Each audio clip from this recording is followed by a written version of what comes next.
On the C&C Auto Show. Y'all are up. Hello, friends, and welcome to the C&C Auto Show. I'm Aaron Clements, and we're both here to give you information on ways to make your car, truck, or SUV safer and to make it more dependable and to make it last longer for less money and less hassle. And a lot of times the maintenance part of it is what makes it to be less money. Yep. Maintaining something is much less expensive than repairing it. We have several methods to do all of this, but our preferred method is definitely by the telephone, and that number is on Saturday mornings 8 to 10 Eastern Time is 706-863-5800. We would love to hear from you with your automotive question. If you're a service advisor or even someone that you know has told you you may need something done to your vehicle and you are just wondering if you should do it, then give us a call, and we'll talk about it, and we'll give you our opinion. You can also watch this show on Saturday mornings. That's 8:05 to 10 also, Eastern Time, and that's on Facebook, and you can watch past shows and get some great tips on our YouTube channel, and that's all at C&C Auto Show on each one of those. And just before we fire this little puppy up, I'll mention that if you are looking for a good automotive repair facility almost anywhere around this country, you just go to NapaAutoCare.com. You'll see a list of shops. You pick the one that's right for you, and you can build a relationship. Or if you're just in a bind and out on the road and need someone, they are great people to talk to. That's NapaAutoCare.com. Okay, John Ryan, you got the keys? Yep. Okay, are we ready?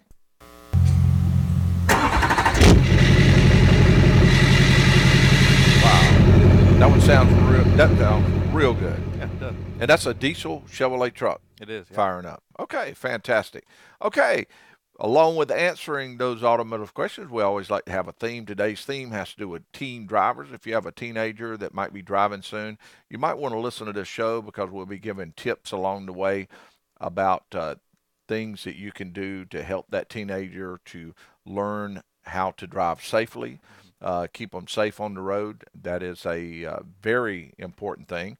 We got some callers coming in. We'll be going to those in just a second or two, but we do want to go ahead and throw the Tech Tip quiz out. That way everyone will have a great, the same opportunity on answering that. The winner will receive the I Answered the Tech Tip quiz golf shirt, and that is embroidered. The words "I answered the Tech Tip quiz" is embroidered just under the C&C Auto Show logo. And we used to give hats with this, but we quit because after they won, the hats won't fit anymore. Oh, yeah, of course. Yeah, and it was huge. Yeah. Okay. Marty was only 12 years old when he got a ticket while driving. He paid money, and they let him drive again. Why did they let him drive again after getting a ticket and being only 12 years old? If you know the answer, give us a call. And again, 706-863-5800. And John Ryan, are we ready to go to the calls? Yeah, and let's go over to William. I am ready. Good morning, William. Thanks for joining the show. Good morning. What can we help you with this morning? Well, I have a question about these terracotta airbags. Mm-hmm. Yeah. And I wanted to ask y'all about it because me and my wife both have Dodge Challengers, and they've both been recalled, but they don't have the part. Mm-hmm. So my question is, it's safer to drive these cars without that hooked up than it is with it hooked up. Because if we're in an accident, we could be killed because of the airbag. True, you could be killed without the airbag, but the chances are, I feel like it's better chances without it. Mm-hmm. You know, that's a way to really uninstall this thing without. And the car still run is what I'm trying to get to, I guess. Mm-hmm. Yeah. That's a really good question. And I did think of that a little bit over the weekend because, of course, I was reading an article earlier this week. I was actually reading this article. And during the article, I think the girl had a Honda Civic. Yeah. And she had an accident. She rear-ended another car. Airbag went off, and there was debris. It actually hit her jugular vein, Oh, wow. and she died as the result of the airbag going off, or the shrapnel coming out with it. They have done a lot of the research. The research actually has to do with over a period of time in the humidity causes corrosion inside the metal, and that interacts with the chemical, if I'm not mistaken, some way. Now, I might be wrong on that part, but short story, it causes metal particles to come out with the airbag, and that does cause a lot of damage. Yeah. I encourage everyone that if you have one of these vehicles that might be under that recall, to go get the recall. Now, just like you mentioned, the odds of anything happening there are very, very, very small. That something would happen with that particular airbag, but there is risk there. So I'm not sure if there's a method that an individual can use to disconnect the airbag, and I'm not sure if the dealership, if you were to tell them just that, I'm not sure that they would disconnect the airbag. Right. They don't recommend it. Right. I think, But William, what you're talking about, though, is the fact that they are recalled, you take it in, but they don't have the parts, right? Mm-hmm. They don't have the part, yeah. And we're Right. both driving a 2012. And if you go buy a brand new Dodge, it's got the same airbag in it. Mm-hmm. Right. They're Yeah. still putting the same airbags in there. But they're under recall. Mm-hmm. I mean, it seems like we could do something with the Auto Association of America. Mm-hmm. This is a scam. It's called, people are getting killed. A lady was killed last week. I don't know, it's the Honda Civic.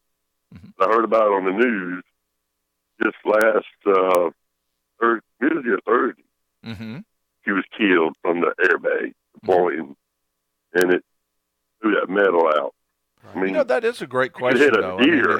and which I guess what you're saying, and the interesting side of this is, are you safer with that airbag disconnected than you would Right. be with the airbag connected, with the possibility that it could be one of those that could explode the wrong way Yeah. and cause a problem? Right, because And you could hit I a guess this- deer and get Yeah, killed that- from the airbag and not even, exactly. if you hadn't that's had where I it, was you would gonna have go. lived.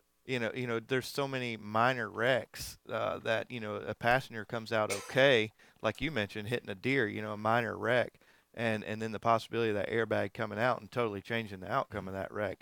I'm Yeah. kind of in the same agreement. But William, what's amazing is that whole article that they talked about the airbags. They talked about making sure that people goes to get the recall performed, and that was the last part of the article, saying encourage people to go do it. And I said, that would be a good thing if we mentioned on the radio show. But they didn't really cover the aspect of what would happen if they don't have the parts available to repair the Thank Well, you. they advise you to park it, which is crazy. Mm-hmm. Park it? Oh, Yeah. yeah. William, Yeah, I think two you of 'em. have almost stumped us a little bit, because we don't. At least I don't have a good answer for that on being able to tell you what to do. I do know that there's methods that people can get automotive repair manuals and have ways to Wink, disconnect. wink. Disconnect airbags. But I'm real. I'm not sure if I would recommend it or not. That would be a really tough decision Yeah, no doubt. to make. So you have added a very interesting twist into the whole deal, and we may have other callers that may call in and mention things or share their ideas on just that.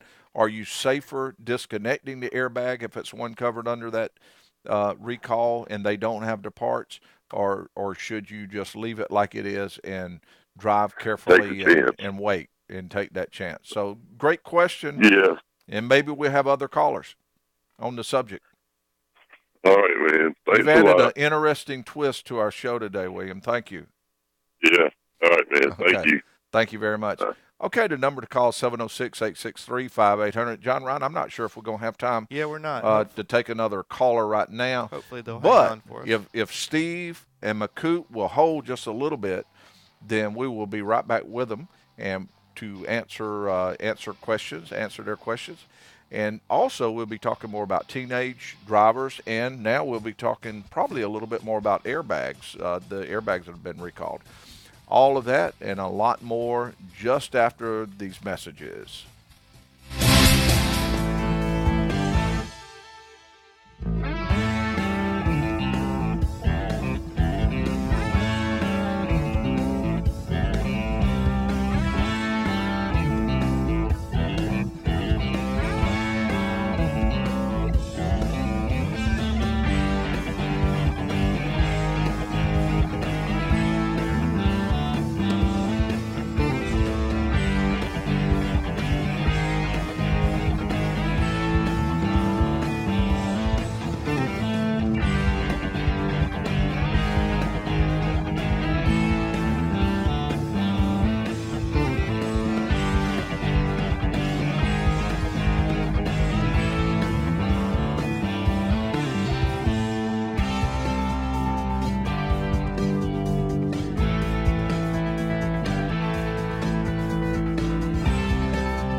Y'all are up. She's real fine, my 409. She's real fine, my 409, my 409. Well, I saved my pennies and I saved my dimes. We are back with you with the C&C Auto Show, and it may be tempting for your teen driver to eat, drink, flip around the radio dial, and play music loudly, all those things while they're riding around town. However, all of that stuff can cause your teen's mind and vision to wander a little bit. So, as an inexperienced driver, teens are more apt to lose control of their car if they have a lot of distractions. So you want to make sure that they know to concentrate on driving. And then as those driving skills come, and they'll get used to a lot of other things, and they can add a few other items to that, like the music and changing the station and the other stuff without any problems. But for when they're first learning how to drive, it's good to let them concentrate 100% on controlling that vehicle, and the less distractions on that teenager, the better.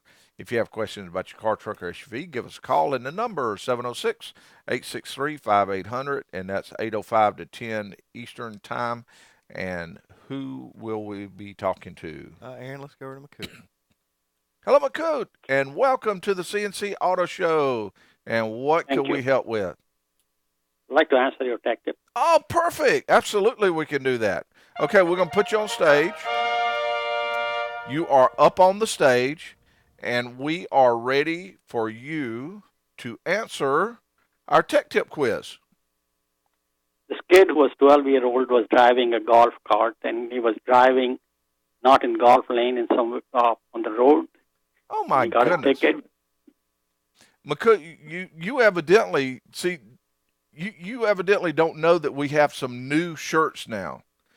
Really? We got new colors. We kept the same color for a lot of years, and now we have a couple of different colors. We have a green and a blue, but you didn't win this one. Okay. But hopefully you will win the next one, because we are very proud for you to wear the Tech Tip quiz, because I recognize your name. You are a past winner. Right. And you will go in the Tech Tip quiz Hall of Fame one day. Okay. Okay. Thank you very much for calling. Okay, bye-bye. Okay, the number to call, 706-863-5800. That's 8:05 to 10 Eastern Time. And on Saturdays, we are ready to go to who? We're going over to Jeff, Aaron. To Jeff. Jeff in South Carolina, and what can we help with? Yeah, I have a 1986 MR2 with automatic transmission. Mm-hmm. It's currently in the shop. I had my son put a new engine in it, and for some reason the transmission is not changing gears properly. Mm-hmm. And my mechanic has had a stump with it because you can't get it to switch gears like it's supposed to when you're going down the road. And you check the solenoids in it. I even ordered him a repair manual. But his problem is he can't find the wiring schematics for the automatic transmission.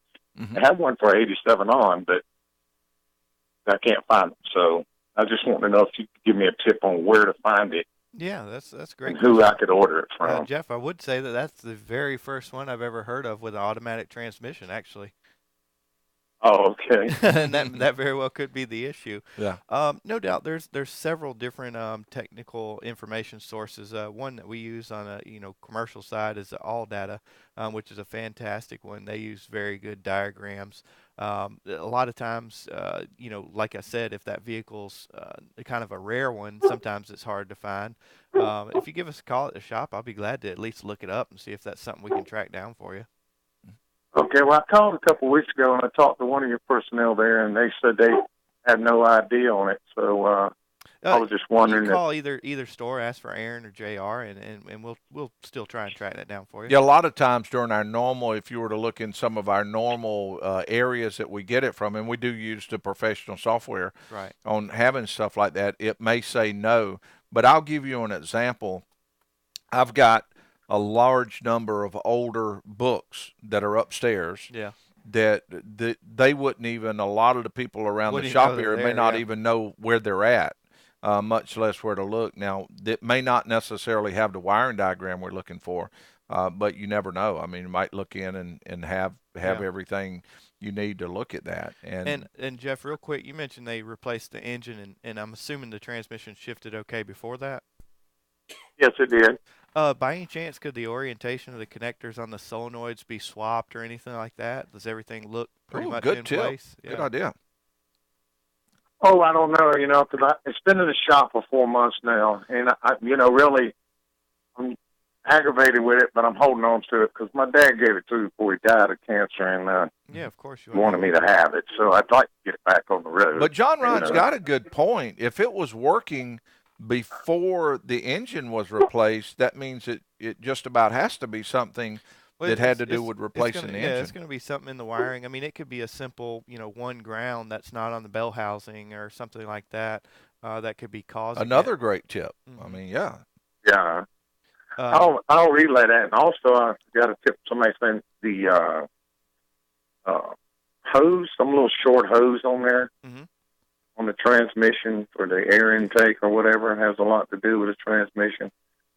I'm not sure, but the mechanic's trying his best to fix it, but he's had a stump with it, and we're just trying to figure it out. So, he said you could manually change the gears. So that proves right there it's an electrical problem. I mean, the solenoids could be, if I'm not mistaken, that one only has 2 solenoids. They could be plugged up incorrectly, a ground wire. That no doubt that's, the ECM controls when those solenoids open and close. So if it's not grounded, maybe the solenoids aren't even opening and closing. Of course, you do have to worry about the computer itself. Right, but there again, I mean, an engine swap. That's not going to change anything inside the computer during an engine swap. Okay. I think John Ryan hit on it more, possibly a ground. That I mean, I can almost picture a ground wire being off somewhere. Yeah, because if those solenoids are getting power, maybe they have a grounded through the little 10 millimeter bolt that holds them in or something. Good shot. Oh, okay. All right. Well, I'll mention that to him, and thank you guys. Enjoy your show. Well, we thank you very much. We are going to run out of time before we go to the next caller, so we are going to ask Steve and Scott to hold on just for a little bit. We will be right back as soon as we cover a few messages there. And we will also be talking about teen drivers, and we also have a question about the airbag issue on the table. Are you better to disconnect the airbag if one's under a recall, or are you better to leave it connected and wait for the parts to come in? Great question. We'll be right back just after this.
Solid One, foundations. y'all are up.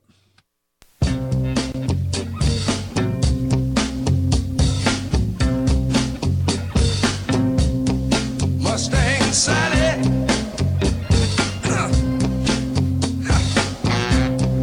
Guess you better slow your Mustang down. Welcome back to the C&C Auto Show. Implement your own graduated licensing program. Even if your state has an excellent program for new drivers, consider implementing your own set of rules until you're comfortable with your team's driving skills. If you got a question about your car, truck, or SUV, give us a call, 706-863-5800. And John Ryan, who will we be talking to next? Aaron, let's go over to Scott. Hello, Scott, and welcome to the C&C Auto Show. Hello. Thanks for taking my call. Thank you for calling. I've got a 2002 Nissan Pathfinder, and recently the airbag light started flashing. I found stuff on the internet to try to reset it. I can get into, I guess they call it a maintenance mode, and I get a code of, I think, 1-8. Okay. I'm not sure how to go from there. Yeah. So, like was it a series of cycling the keys to get it to flash out? That's right. Yep. Okay. Yeah. No doubt. That is like you mentioned. I think our manual calls it service mode or something like that. Mm-hmm. That's one way of getting the code. Now, of course, I could look up a code 18. If I'm not mistaken, 18 is for the clock spring, which is basically it's saying it does not see the circuitry or the airbag in the driver's steering wheel. Of course, that wiring goes up the bottom of the column, and then the only way it can allow the wires to go through the steering column is to have what's called a clock spring, which some places call it a spiral cable. I mean, there's 100 different names for it, but a lot of times the contacts in the clock spring itself will either break or not make good contact, and then of course that the current can't be gone through the steering wheel. So typically, diagnostics would be a very smart move for you, simply because, very rarely do airbags technically go bad as far as the, what happens inside of them. So normally it's something more like a connection issue, a module issue, or a wiring issue. We've seen quite a few clock springs on those vehicles, but there again, it could be something as simple as a wiring issue under the dash or something like that. So, Scott, does your horn work? Yep, it works just fine. does it have radio controls and all that in the steering wheel, or no? It does, but we've changed out the radio. Okay. Yeah. So it's hard to say if those work, but yeah, like what Aaron mentioned is if the horn works, a lot of times when a clock spring can, just totally fails. If it breaks out completely. If it breaks out and it's not rotating, the horn will stop working. Actually seen some the exact opposite. The horn stays on too. That's kind of a nightmare. But yeah, I lean towards the clock spring area. Again, it'd be a wise decision to have some diagnostics run, because it potentially could save you a lot of money. Again, it could be something as simple as the connection going to the clock spring. Of course, the biggest thing to be aware is obviously with that light on, and you probably know this, but that means that the system will not function at all.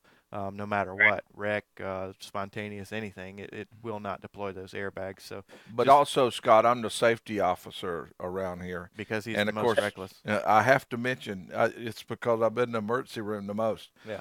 I always have to mention that if you're working with an airbag, there's a lot of precautions you want to take as you're working on them. And of course, there's areas that you can disable the airbag system, even though the light's on. It won't go off in an accident, but it may go off while you're working on it. Right. So you want to make sure that you cover all the precautions when you're working on it. And that definitely changed the estimate price. It does. Because to start with, when you're working on it and you hear that loud boom, well, luckily, hopefully you wouldn't be behind the deal, but you spend about $1,000 when that happens. So you don't want to deploy that bad boy when you're working on it. But like John Ryan mentioned, there are other tests that just because it shows that code don't mean that it's a sure thing that the clock spring's bad. It's a probability, but it don't necessarily. But a technician has methods of going in and isolating it from that. Right. Once it shows that code, he'll test the clock spring at the top, and then he'll have to do some checks Further at on, the wiring under the bottom to kind of bypass, to take the clock spring out of the picture. And Scott, since you already kind of let the secret out of the bag as far as flashing those codes out, you do know that you can clear them that way too, right? I've tried to clear it, and I think all I can get it to do is just keep flashing what the problem code is. That was going to be my question. Had you tried to clear it out? And if so, if it does continue to flash, that means that's a current problem. It's not like a history one. So it does have a current problem with it. So. Right. I guess that's something that you guys can take care of at your shop or take a look at. Oh yeah, absolutely. Okay. All right. Can I try to answer the question? Absolutely, you can. Oh, and Scott, I'm gonna mention one other thing also. Now, if you look at it anymore yourself, and you wanted us to be 100% sure what that code means, if you call back at the shop, we don't mind a bit in the world looking it up in the computer and saying, well, this is exactly what that code is, and because if you look at a lot of that yourself. Okay, yes, you can. You're definitely able to ask our question. We have to put you on stage, though, if that's okay. Which I hope it was okay, because you're already up there now. It happens. Okay, we are ready for the answer to our tech tip quiz. So you said that the 12-year-old had gotten a ticket, but he paid money to keep driving. Exactly. That is. Well, I tell you what, just so everybody will be on the same page, I'll go ahead and ask the question. Marty was only 12 years old when he got a ticket while driving. He paid money, and they let him drive again. Why did they let him drive again after getting a ticket and being only 12 years old? Well, I'm thinking that he had gone to the carnival. The carnival? He bought a ticket, and he got another ticket, and then he paid money to keep driving, get another ticket. Oh, well, what if it wasn't a carnival and it was a place that maybe had something similar to that? Let's say, could it be a video game would fit the same way? Video game works the exact same way. Okay. You are absolutely right. Marty was at Video World, and he was driving a race car video game and did well. He received a coupon ticket and had to deposit another $1 to get to drive another time in there to win more coupons and more tickets on there. So you are absolutely right. You are the winner of the Tech Tip Quiz, and you are now. This is really, Scott, it's kind of huge. I don't know if you've ever been a Tech Tip Quiz winner before or not. But he'll probably be able to fix the airbag issue now. Yeah, without question. The airbag issue is going to be gone. I mean, the time you put this shirt on, I mean, man, all these ideas are just going to pop into your head, and you're going to trace the problem down. It's going to be fixed in no time. It'll be something easy, too. Yeah, and when you go to a movie theater, don't wait in the back of the line. Walk on up to the front as long as you're wearing the shirt. Yeah. And then let us know how that works. And a bulletproof vest. Yeah. Okay. So you are the winner, and if you hold on the line, we'll get your information, and that way we'll give you all the details on how to get the shirt to you, or you get by here, pick it up. Okay. Okay. And we appreciate it. Thanks for your help. Well, thank you for the question, and also thank you for answering our Tech Tip Quiz. Okay. Thank you. All right.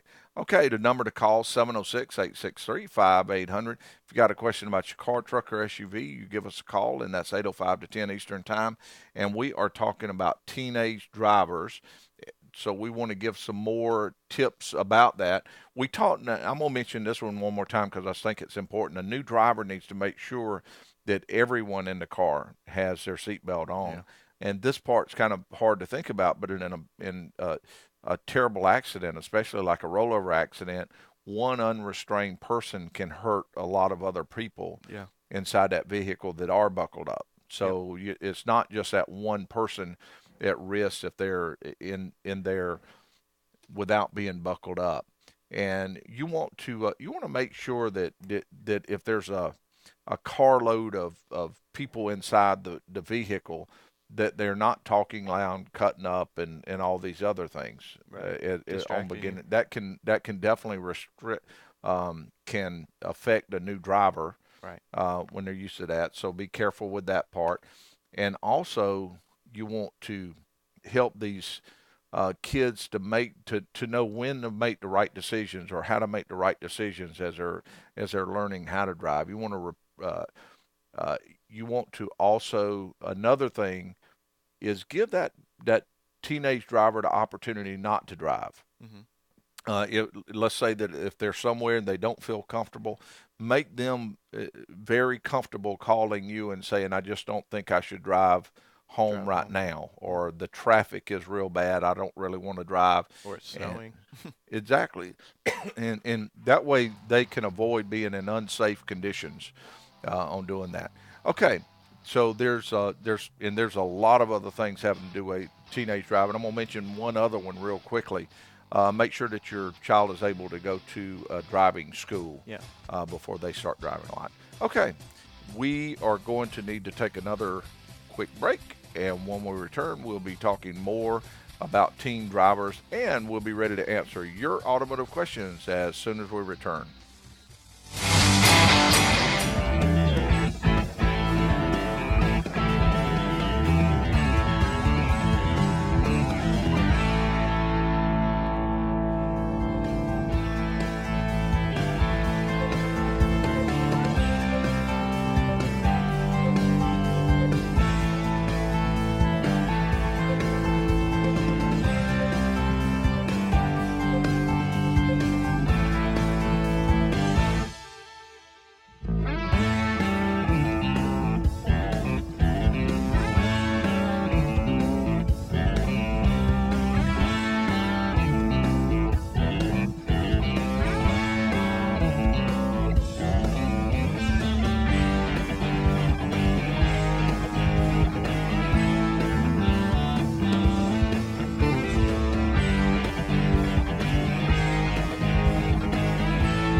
C&C Auto Show with Aaron Clements and John Ryan. Y'all are up. I've been driving all night, my hands wet on the wheel. There's a voice in my head that drives my heel. It's my baby calling, says I need you here. And it's 4:30 and I'm shifting gear. We are back with you. The number to call, 706-863-5800, 805 to 10 Saturday mornings Eastern Time. And if your teen has to pay for some of the car-related expenses like the gas and maybe a little bit of the insurance premiums, chances are he or she will take driving a lot more seriously and be safer on the road. So make sure your child knows who will pay for what, and when possible, have your teen help out with the cost of his or her car ownership, even if it's just buying gas every once in a while. It's still a good thing. It starts to teach them how to take care of the car. Yep, like you said, and also we do get a lot of people that do this, and I think it is a very, very good thing.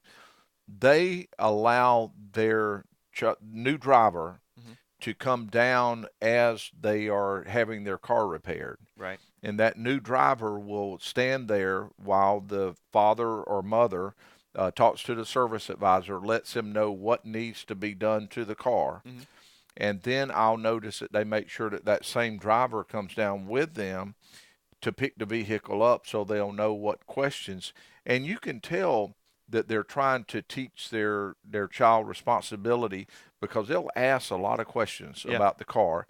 And of course, what we want to do is always answer those questions, because along with learning how to drive comes learning how to maintain a vehicle as you're going. So you would want to make sure that when your child, when it comes time for car repair, let's just say that all of a sudden the child's going off to another city, they're going to have to know how to take the vehicle in for an oil change and lube, how to build a relationship with the shop, and what questions to ask when they're having it repaired. That's right, yeah.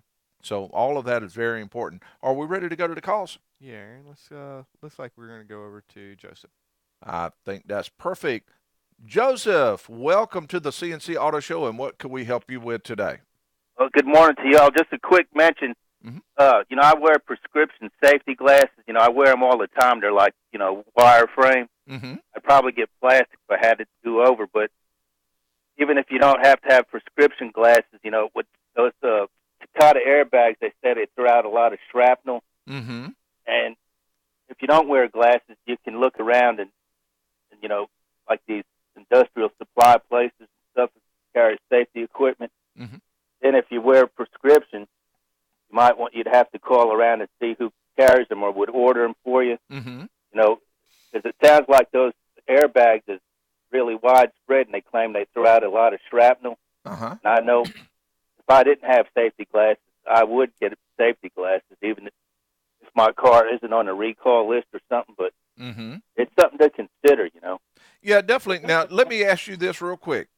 And as a matter of fact, other callers can call in and give their opinion on this real quickly also if they decide on it. If you had the decision to make, if you had one of these airbags that's under recall, stand a chance on shrapnel coming out, would you rather your airbag be connected or disconnected?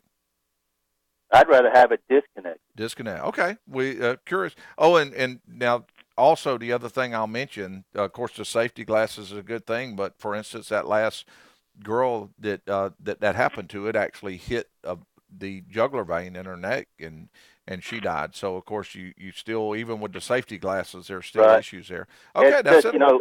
As far as shrapnel getting in your eyes, because I've had drill bits break and other stuff, and, working with power tools, and I mean it's most people don't get killed by them, but it just occurred to me, about shrapnel coming out. Well, you don't want to get blinded either if you do make it through the wreck. So. Great tip. Great tip all the way around using safety glasses. Okay, John Ryan, who will we be talking to? All right, Aaron, let's go over to Butch. Hello, Butch. Welcome to the C&C Auto Show. Well, good morning. How you doing? We are doing very well. We appreciate the phone call. Yeah, I messed up. I told my wife she needed to take her 2007 Lincoln Town Car with 45,000 miles and get the fuel system cleaned on it. Mm-hmm. She did. It cut the gas mileage in half. Now she's billing me for it every month. Uh-huh. So when the fuel system was cleaned, it seemed to lower the fuel mileage? Cut it in half. She was getting 22 miles to the gallon. Now she's getting 12. Wow. Something didn't... Yeah, Butch, what kind of fuel system cleaning was done? Do you know? I took it to the dealer. They went through it. Well, the reason I asked is there's several different ones. For instance, there's a procedure called a motor vac. That one goes into the fuel lines and uses a chemical cleaner. There's another one, BG induction service, that goes in front of the throttle body.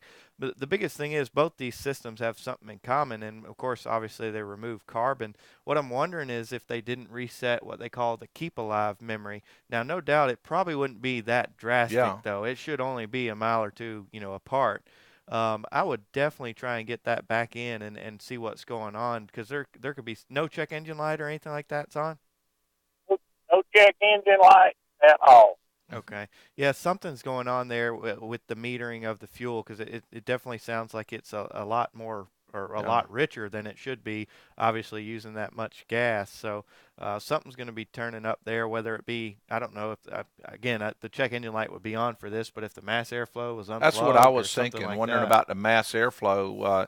It maybe if they cleaned it and it was with some. Sounds like they put it in backwards if that's the case. Yeah, yeah, something drastically went wrong with that. I would go back to the dealership and let them know that the gas mileage did drop and give them the opportunity to go over everything, because it would something would have to be bad wrong to drop that amount, especially during a procedure that's supposed to help fuel mileage. It seemed like it was definitely right after this service. Oh yeah, it was definitely right after. Wow. Yeah, I put 2 buckets under the exhaust pipe to see if the gas would run it off out the tailpipe and fill up my bucket, but it didn't do I would it. imagine so. Mm-hmm. Yeah, I would give them that opportunity to look at that again. All right, I appreciate it. Okay, we thank you. And of course, you wonder, was there something originally wrong, possibly with the O2 sensor? Right. And but oxygen sensor. The check engine light's fooling me. Yeah, it seems like check engine light would come on in a situation like that. that would come up. Yeah. Okay, now determining whether a 15-year-old is ready to drive can be one of the hardest decisions for a lot of parents to make. And it's most parents know what's best for the child. Right. So, but I encourage the parents to evaluate that Before very they closely. hand Give them it a over. lot of thought on saying, is my child ready to drive? And of course, that would include a good test drive with the teenage driver. And always let your driver know. It never hurts to, each time they go out, remind them to be careful. And I guess I'm just basing this off of my upbringing, but I think things like golf carts and stuff like that are important because they really do teach a lot. Obviously, you're not going to have a major wreck in a golf cart. It's kind of a great thing to learn on. So stuff like that, I think, goes a long way. Yeah, giving them the early part of it to learn how to drive. Okay, we didn't come up with the with any complete conclusion of best case scenario on if you had an airbag that should be covered under warranty. They don't have the parts. Right. Is it better to disconnect or connect? Some people chose the disconnect part, would rather see it disconnected. My main thing I want to mention, though, is that if you do have one of these that even may be covered under one of the warranties, go ahead and start the process immediately. Don't let it be one of those things that you had intended to do but you forgot to do. Yeah. You might even make yourself a reminder note, maybe once a month, to remind you, check on part again for airbag, because that's one of those type things you don't want to forget. Okay, we are just about completely out of time. The time clock is on E, and we need to pull over for now, but we'll be back in the road in no time. I'm Aaron Clements with co-host John Ryan Mooney. Our show producers are Sherry Moxley, Zach Llewellyn, Bert Dean, Bo Roberts, Alan Dean, and Sandy Klein. And each and every one of us would like to say thank you for tuning in, and those that logged in also, and especially those that called in to be a part of the show. You can watch this show on Facebook. You can watch it on YouTube, and we appreciate it very much. And we will see you the next time we crank up the C&C Auto Show.